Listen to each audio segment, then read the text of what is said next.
Hey guys, it's Silent ASMR here, and today I thought I'd make a kind of different video.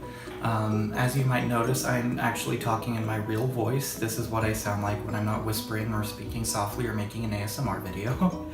And I just wanted to kind of make a video explaining ASMR and talking about the community. And I wanted to do it in a vlog style because, you know, that's what's popular on YouTube and that's what everyone's filming these kind of videos in. So I thought I'd give it a try. Now, in recent months, the ASMR community has been gaining a lot of popularity. The first ASMR channel to reach 1 million subscribers happened only a couple weeks ago, and that's absolutely amazing. You know, congratulations to Maria, obviously, but I noticed that ASMR is kind of a niche community on YouTube, and not a lot of people understand it, and I wanted to make this video today to kind of talk about it and explain it, and talk about the internet's perception of ASMR, how it's correct, how it might be incorrect, and kind of explain it to people that have never watched an ASMR video in a way that's more comfortable to them than whispering it or speaking softly about what ASMR is. Because let's be honest, people that don't watch ASMR videos, that don't experience the feeling that everyone in this community experiences, most likely will view us as weird. And, you know, that's perfectly normal, that's perfectly okay, because people are entitled to their opinions. And I think it's a good thing to develop healthy opinions and have a healthy dialogue with the rest of the YouTube community. So that's what I'm trying to do here. Trying to normalize us and kind of explain what this feeling is that we feel and why we watch and make these videos in a way that they understand and that they're comfortable with by making a video that's like this. Now, I recently got back from VidCon 2017. That was absolutely amazing. I'm actually wearing my VidCon shirt from 2016 because I didn't want to pay for another one, you know. Jarell and I went for a week this time, and I kind of had to budget. But anyways, besides me being a broke bitch, let's talk about the perception of ASMR that I felt at VidCon 2016 versus what I felt this year. Now, going into VidCon 2016, it was around the same time that I hit my first 1,000 subscribers, which is absolutely amazing, you know.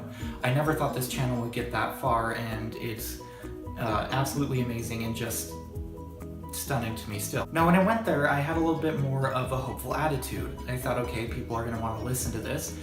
People are interested in what I make, and they're going to want to learn more about it. And so I went to all the creator lounges, and I talked to creators, and I explained to them the videos that I make, and the feeling that it generates, and the community as a whole. And as a whole, they were relatively accepting. Now, as the year went on, and as we got farther and farther away from VidCon 2016, YouTubers, big YouTubers like Shane Dawson started to pick up on the trend. And they started to kind of make it seem weird by referencing it in podcasts and by referencing it in videos in kind of a negative way. And, you know, that's completely understandable. It's a niche community, not a lot of people understand it. But at the same time, it generally did not help the perception of the ASMR community to the rest of YouTube. So this brings us to VidCon 2017.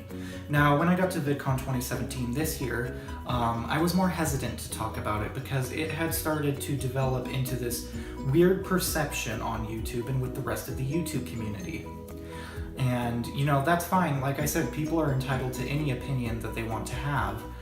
But it made it more difficult for me to talk about and to, you know, express myself within this community to other people. So I was more hesitant to talk about it. And maybe that's not the greatest thing for the perception of the community, but, you know, it was what made me feel comfortable. I kind of wanted to avoid having to explain that, no, this thing's not porn, it's not meant to be sexual in any way, things like that. Now, a lot of people seem to think that ASMR is related to pornography somehow, and they are, I'll admit it, they are similar in some ways. Now, that's not to say that ASMR is porn. ASMR and porn are meant to elicit a response by visual stimuli.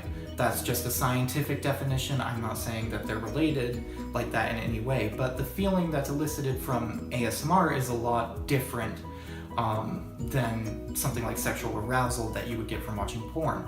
and it's meant to relax you instead of to arouse you, if that makes sense. And I would describe it as probably the farthest feeling from arousal that you can get. It's really relaxing, you know, it puts me to sleep almost instantly. I'm talking about ASMR, and it's really helpful. You know, it helped me quit all these harmful sleeping drugs that I was on. I have not used them in years. Literally, I have not used them since 2012 when I started my channel and when I discovered this community. And I think that's something that we need to tell to people. You know, this actually helps people in a good way. You know, it helps us sleep, it helps us wind down, and it helps with anxiety a great deal, at least for me. So if you're curious about what ASMR is, it's a tingling sensation that, you know, goes down, that goes down from like the top of your head down to your spine, and it's a pleasurable sensation, but it's far different from sexual arousal. And I was listening to a podcast by The Verge, and they were talking about how, yeah, it is a sex thing, but to me, that couldn't be farther from the truth. It's not a sex thing whatsoever, at least in my opinion, because it helps me sleep. And the feeling is completely different from sexual arousal. So that's the best way I have to explain what this thing is.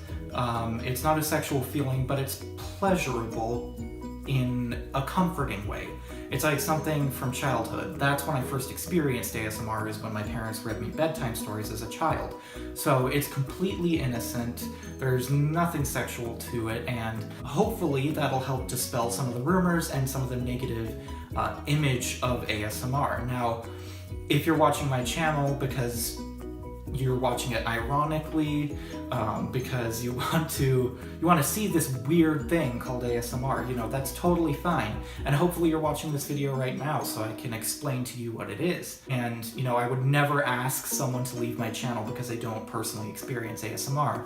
What I'm trying to do is just create a dialogue and explain to people what it is. So I hope this video has been helpful to you. Like I said, I make ASMR videos, and this is my normal voice, and I just wanted to make a vlog style video. So if any of you guys want to interact with me, or if you have any more questions about this video or about what ASMR is, I'll be doing a live stream tomorrow at 6 p.m. Mountain Standard Time. That's going to be 8 o'clock Eastern and 5 o'clock Pacific. I don't know what it is in the rest of the world, and that's mostly because I'm an ignorant American. So I hope you enjoyed this video. I hope it was enlightening to you, and I hope that you'll research more about the ASMR community and really try to get involved. Till next time, bye.